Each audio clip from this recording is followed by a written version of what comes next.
Daha önce hiç uzayı merak ettiniz mi? Yeni gezegenler keşfetmeyi, uzayda yaşamayı, hatta uzaylıları görmeyi.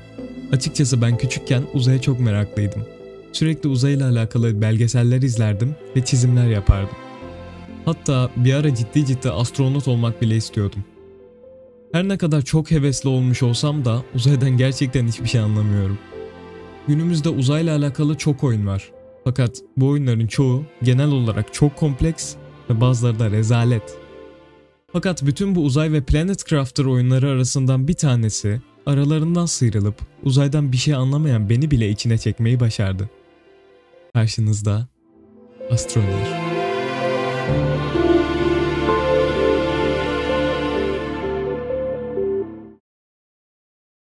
ASTRONEER en basit haliyle uzayda farklı yerleri keşfettiğiniz ve farklı makinelerle gezegenleri kolonize etmeye çalıştığınız bir oyun.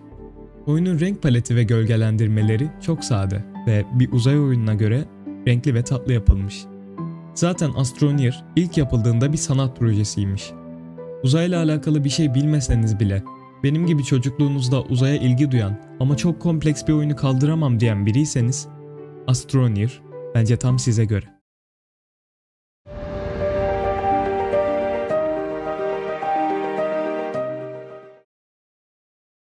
Systemera Softworks, Washington'ın Seattle eyaletinde 2014 yılında kurulan küçük bir oyun geliştirme şirketiydi.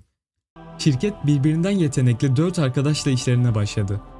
Adam, Paul, Brandon ve Jacob. Şirkette olan kişilerin neredeyse hepsinin iyi bir kodlama ve çizim geçmişi vardı. Adam geçmişte Watch Dogs 2 ve Assassin's Creed Unity gibi oyunlarda çevre tasarımcısıydı ve Ubisoft'ta da çalışmışlığı vardı. Brandon ve Jacob, Halo serisinin 4. ve 5. oyunlarında çalışmış insanlardı. Paul çok yetenekli bir çizerdi ve daha öncesinde Microsoft, Valve gibi büyük şirketlerde çalışmıştı. Adam ile Paul ilk tanıştığında Polycount sitesi üzerinden tanışmıştı. Bilmeyenler için, Polycount zamanında video oyunları için 3 boyutlu sanat eserleri yaratma konusunda uzmanlaşmış, profesyonel ve amatör sanatçılardan oluşan bir web sitesi ve aynı zamanda bir oyuncu topluluğuydu. Paul çok yetenekli bir sanatçıydı ve işini çok iyi yapıyordu. Adam onunla tanıştıktan sonra çizimlerine hayran olmuş ve beraber çalışmak için can atmıştı. Zaman geçtikçe Adam ve Paul iletişime geçti ve arkadaş oldu. Ve Paul ekibe katıldı.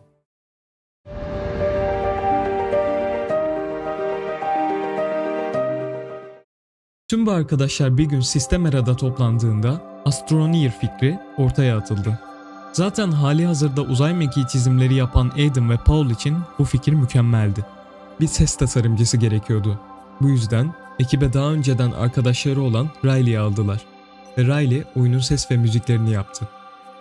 Ses ve müzikler her ne kadar mükemmel olsa da oyun için daha fazla para gerekiyordu. Ve karşılarında 3 seçenek vardı. Birincisi, oyun için büyük bir sorumluluk alıp Kickstarter başlatmak ve insanların desteğini beklemek. İkincisi, bilindik bir yayıncıya oyunu ulaştırıp tanıtmak ve reklamını yaptırmak. Üçüncüsü, yani bizim ekibimizin de seçtiği yol olan oyunu kendi ceplerindeki parayla erken erişim için çıkartmaya çalışmak. Ekibimiz bu yolu seçtikten sonra özellikle Paul ve Brandon önceki işlerinden kalan paranın bir kısmını ASTRONEER için kullandı. Adam o zamanlar daha çok para toplamak için hala Ubisoft'ta çalışıyor ve yarı zamanlı olarak Systemera'ya destek sağlıyordu. Bu küçük şirket arasında bazı insanların da desteğiyle yaklaşık $100.000 para toplamayı başardı. Oyun neredeyse her şeyiyle tamamdı. Fakat hala bir eksiklik hisseden ekip oyuna multiplayer desteği getirme kararı aldı. Ve bana kalırsa bu, oyunda alabilecekleri en iyi kararlardan biri olmuş. Her şey mükemmel gidiyordu. Ta ki 9 Ağustos 2016 tarihinde Sony'nin konsolunda No Man's Sky isimli uzay oyunu çıkış yapana kadar. Bu durum daha yeni bir uzay oyunu yayınlayacak olan Systemera'yı daha da strese sokmuştu. Sonuçta aynı türde oyunları aynı senelerde, hatta aynı aylarda çıkarmak istemezseniz öyle değil mi? Oyunu şimdi yayınlamak ekibi bariz bir şekilde zarara sokacaktı. Bu yüzden ekip oyun hataları ve optimizasyonu düzeltmek adına daha çok çalışmaya başladı. Yaklaşık 4 ay sonra zaman gelip çatmıştı.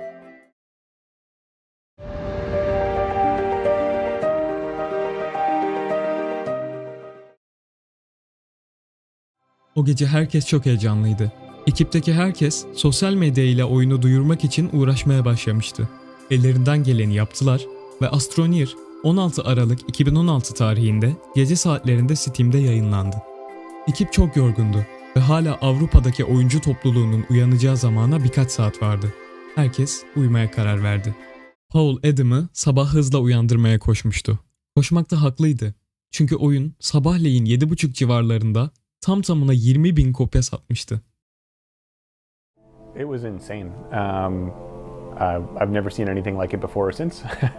Like, just to give you some context, I was telling myself that if we could sell 80,000 copies in the whole first year, like, that would have been good. That would have been like, you know, we could at least live on that, and that we could keep doing this. That'd be nice. I slept on Paul's couch that night. And I remember Paul waking me up by like kicking the couch. And he's like, dude, get up. We sold 20,000 copies of the game. Like overnight at like 7:30. And I was like, fucking what? I was like Steven Seagal axe kicking through his apartment that day. I was so fucking happy. I was like, no way. You know, we launched it, went to bed last night, came in the morning, and it was like 40,000 or 50,000 copies had already sold. And I was actually on like staying in Jacob's apartment, just like crashing on his couch. I remember we just sent out all the press emails that night and like posted the trailer, posted like the game. And I think Jacob and I were like doing something till like 4 a.m. and like we're seeing the numbers rolling and it's like, wow, that's pretty good. And we like crashed at his place and like both woke up to be like, oh damn, that's like really good. Ekip duygusal olarak zirve noktasını yaşıyordu. Oyun 2,5 haftada tam tamına 400.000 kopya sattı. Bu süreçte Markiplier, Jacksepticeye gibi içerik üreticileri ASTRONEER'ın videosunu çekti. Ekip tüm bunlara rağmen milyoner olmayı seçmedi. Oyununu bırakmadı ve sürekli güncellemeler ve yatırımlar yapmaya devam etti. Her şey şirket için mükemmel gidiyordu. Ta ki...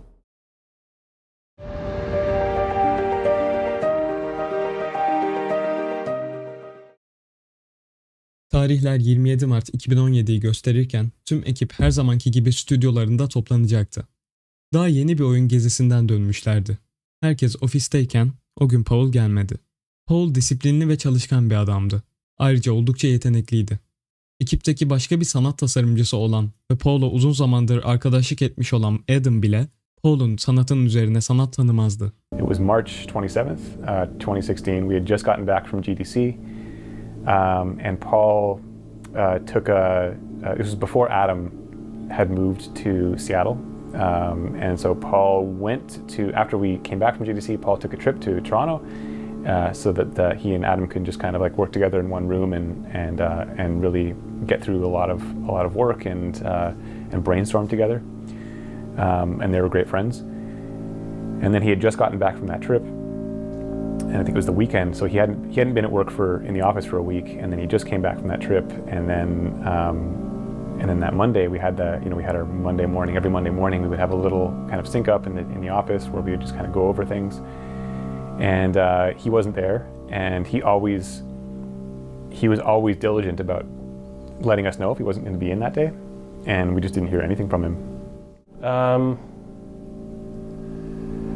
Systemair is a pretty relaxed company. And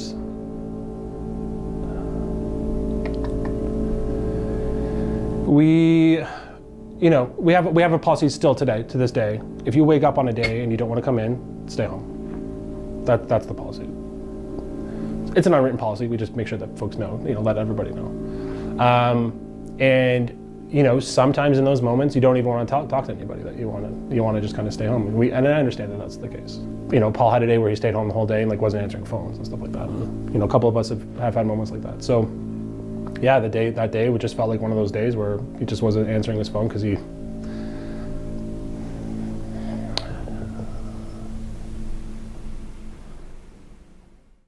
As the hours wore on, we started to get more and more worried, and we just couldn't get a hold of him, and eventually Riley and I had to go. We had to call the police and go to his apartment and find him, and it was very hard.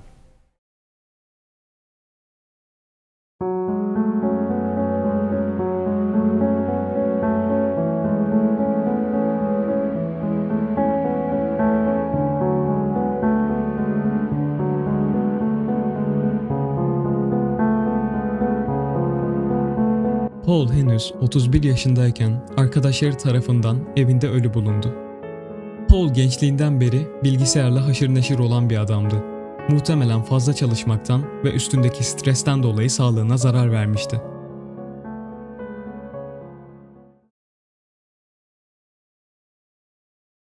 I think we had just hired Samantha and Veronica, and they hadn't even started yet. They were starting like the next week. And so I had to, the hardest part for me was like writing that email. I remember like going to Paul's apartment and dealing with the police and just kind of feeling so numb. But it was only when I had to write the email to tell everyone else that I totally broke down. You know, me and Adam had a heart-to-heart talk where I was like, look, I get it if you don't want to do this anymore now that he's gone.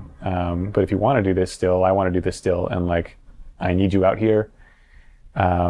Because he was like my partner. And even though I had like 3 partners or 4 partners, Paul, I always felt that Paul and I were, you know, we were always the ones doing everything together, trying to build the business together. Like we're the ones who, you know, would rent a van and go buy furniture and like schlep things around, and we were always kind of in the trenches together. And I always felt like as long as we had, you know, I had Paul working next to me, everything was going to be fine. And so without him, it was just like hard to know how we'd go on the same way. And so I got on the phone with Adam, and I was like, I need you to move to Seattle, because I need somebody here to work with. Otherwise, it's not going to work.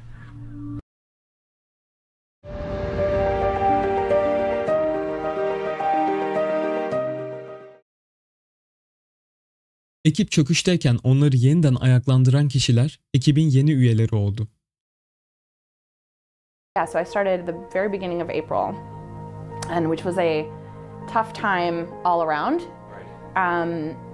Yeah, so it's like you want to hit the ground running. You want to do these things. You want to just be like, okay, I am here. I'm going to do all of these things, and we're going to figure everything out. But it's hard to do when you're also coping and grieving.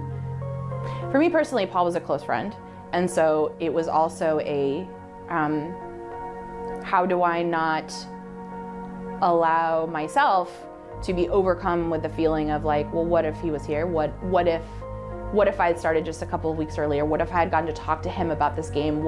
How can is it even possible for me to try to represent and still champion his point of view? Oyuna uzun zamandır güncelleme gelmiyordu. Bu durumda işleri toparlayanların başında Samantha ve Veronica vardı. Ne kadar yarım kalan her şeyi toparlamak zor olsa da enerjik kişilikleri vardı ve ekibi yüreklendirmeyi başardılar. Süreç boyunca ne yapmalıyız, nasıl bu durumdan çıkabiliriz sorularını soranlar hep Samantha ve Veronica'ydı. Samantha, ASTRONEER'ı birkaç yıl önce ilk çıktığı zamanlar bir oyun etkinliğinde deneyimlemişti ve oyundaki potansiyeli gördü. Ekibe katılabilmek ve oyuna kendi fikirlerini katabilmek için can attı ve sürekli başvurular yaptı. Sonunda işe alındı. Samantha, oyunun ona verdiği keşif duygusuna bayılıyordu. Oyunun keşif olanağının sürekli büyümesini sağlayan gelişmelere odaklandı ve oynayışı iyileştirmek için elinden geleni yaptı. Oyundaki çoğu mekaniği bu ablamıza borçluyuz. Ekip gittikçe büyüdü ve güncellemeler eski hızını kazandı. Oyunun oyuncu kitlesi yeniden arttı. Ne kadar Paul olmadan oyun geliştirilmeye devam edilse de Paul için hep bir sandalye boş kaldı.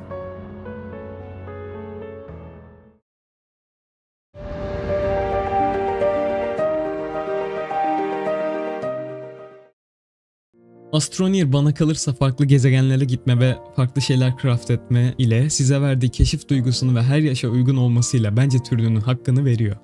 Şahsen hayatta kalma oyunlarını çok sevmeyen biriyim. Fakat bana arkadaşlarımla eğlenceli saatler geçirmeyi başardı. Oyun şu anda eski popülerliğini korumasa da bence ister tek başınıza ister de arkadaşlarınıza zamanınızı gömebileceğiniz bir oyundu kendisi. Bu arada bu videodan sonra oyunu almaya karar verip de oynayacak arkadaş bulamazsanız yorumlarda buluşabilirsiniz. Bir de 2026'da Systemera Softworks'un Star Seeker diye bir oyunları daha çıkıyor. Oyuna biraz daha canlı ekleyebilirler, belki güzel olur. İleride isterseniz ona da bir bakarız. Evet, ASTRONEER ve hikayesi buraya kadardı. Oyun hakkında düşünceleriniz veya incelememi istediğiniz oyunlar olursa yorum kısmına yazabilirsiniz. Ve bu arada bu benim ilk videomdu. Yapması ve editlemesi çok fazla vakit aldı. Yani videoyu beğenip abone olursanız çok mutlu olurum. Görüşmek üzere.